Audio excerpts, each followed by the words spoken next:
Mes forces sont plutôt le français, l'écriture et l'univers social. C'est vraiment qu'est-ce que j'aime le plus.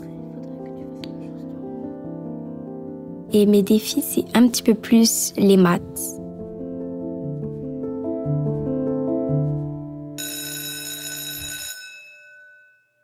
Apprendre et grandir, c'est parfois un équilibre fragile. Mais avec des repères solides, chaque élève trouve sa place dans un groupe. Malheureusement, parfois, l'idée circule que certains élèves ralentissent le groupe.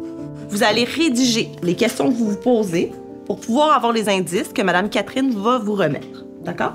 En équipe, je vais te demander de te concerter pour essayer de trouver quels sont les indices dont tu as besoin pour être capable de résoudre cette situation. En fait, les élèves qui ont de la difficulté, des fois, ils se trouvent à manquer de stratégie. Donc, quand ils sont placés en équipe, bien, ça leur permet des fois de pouvoir s'inspirer de ce que les autres peuvent avoir comme stratégie.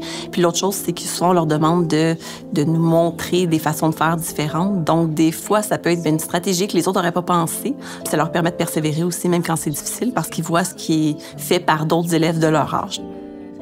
L'école, c'est pas une question de perfection, mais de progression. Chaque effort compte, et ensemble, on avance. Qu'ils ont choisi parmi ces activités. Et là, on sait déjà les questions qu'on va poser. Ça serait quoi les questions que vous avez?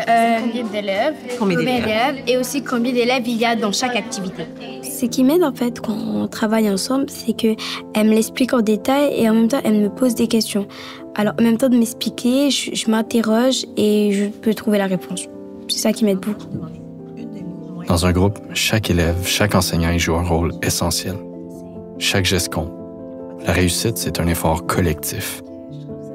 Certains s'appuient sur d'autres, tous s'inspirent par leur persévérance, leur sensibilité ou même leur créativité.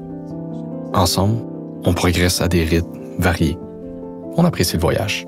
Souvent, on a tendance à penser que les élèves qui ont des difficultés vont ralentir le groupe, mais au contraire, ils peuvent avoir, ça peut être des forces, dans le fond, pour nos classes parce que ça développe l'empathie des élèves qui sont autour d'eux, puis ça leur permet de persévérer malgré tout. Puis il y a des élèves qui vont spontanément s'offrir pour aller aider leurs amis parce qu'ils voient que c'est pas nécessairement facile, puis qu'eux ont de la facilité là-dedans. La classe, c'est un écosystème. Tout le monde a intérêt à ce que chacun se porte bien.